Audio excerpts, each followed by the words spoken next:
Bibliophiles of the internet, my name's Adriana, and today I'm here to share my thoughts on Sorcerer to the Crown by Zen Cho. Sorcerer to the Crown is a fantasy of manners set during the Regency era. It's about a character named Zacharias who becomes England's first ever African sorcerer royal. His predecessor, mentor, and father figure Sir Stephen has recently passed away and is haunting him, and also Zacharias is dealing with a severe magic shortage affecting England, especially in light of their war with France. What's more, he stumbles across a crafty female magician named Pranella, and although women are forbidden from practicing magic, she may just be the key to solving the country's crisis. I love this book for so many reasons. Not only is it written exceptionally well, but it presents a strong social commentary on the intersections of privilege, race, and gender, and how those things affect our ability to move through the world. I really connected with Zacharias' struggles. His mentor, Sir Stephen, was a white Englishman, beloved and respected by all, but Zacharias is not only trying to manage a very difficult office, but he also has to worry about other people's prejudice. You can see him analyzing how he's presenting himself, forcing himself to be overly collected, worrying about whether he's being pleasant enough because he's aware that society falsely associates brown people, especially African people, with anger, violence, and aggression. So he's never able to truly be comfortable. He's never allowed the luxury of letting his guard down, because if he doesn't conduct himself in a certain way, that directly affects the way his colleagues view him, and that could in turn affect his ability to do his work. Zacharias is not only burdened with maintaining a very stressful office, but he's also aware that his competence is constantly being tested and called into question, more so than his white counterparts. Somehow the subject of his professionalism and his ability to do magic is always open for debate, whereas everyone else's, conveniently, is not.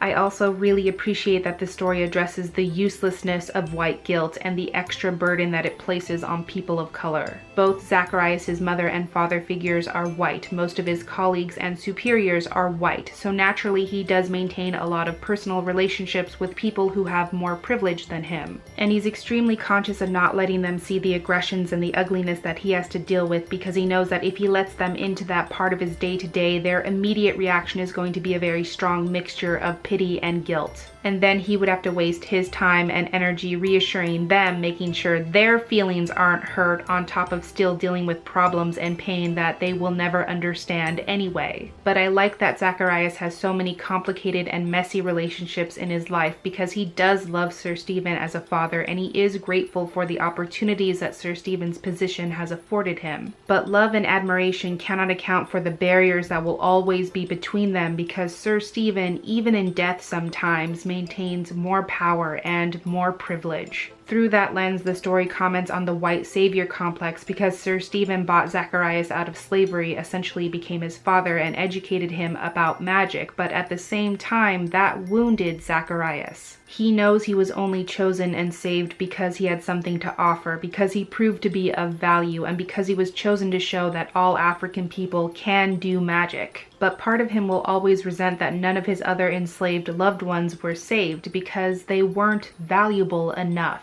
And that kind of burden really does leave its mark on his relationship with Sir Stephen. But then on top of all that, there's this second layer because of our second main character, Pranella, who is a biracial woman of color and a magician at that. She really brings everything into perspective, because yes, Zacharias is very much oppressed, but at the end of the day, he's still allowed into the society, and he's still able to hold office because he is a man, and even men of color maintain that privilege. Because of that privilege, at first he even harbors his own contentions and misgivings about women being able to wield magic, what with their frail bodies and sensitive dispositions. And then we see that same problem arise when Zacharias recognizes how talented Pranella is, and then deems her worthy to work with and teach, so that he might mold her into the shining example of why all women should be able to practice magic. But at the same time, they do both have that connection of being discriminated against and treated differently because of their race and appearance, and through that they're able to forge a deeper relationship, even though the struggles they face are very much separate. That's what was most powerful to me, was that the story is able to explore the nuances of privilege and love, while also showing that when one oppressed group breaks through a barrier, there will always be another group waiting to be afforded that same basic privilege. And it also does a great job of showing how it feels when you belong to several different groups that don't always overlap, because then you might be waiting a very long time for all the parts of you to achieve justice or equality. We always need to be fighting the same fight over and over again. We always need to be making making way for those who still don't have a voice. And the story also shows that it is possible for those who have been othered to in turn other different groups and maintain their own prejudices, which is why we need to keep our eyes and ears open to the struggles of those who are different from us. In other words, privilege is and always will be relative. Anyways, this story had a profound impact on me. It was very thought-provoking, but it was also just a damn good, delightful story overall, and I gave it 5 stars. So those are my thoughts on Sorcerer to the Crown. Let me know in the comments if you have read this book or if you would like to read this book in the future. Any and all thoughts are welcome. But that is everything I had for this review today. Thank you so much for watching this video. I really hope that you enjoyed it, and I will catch you on the flip side of the page.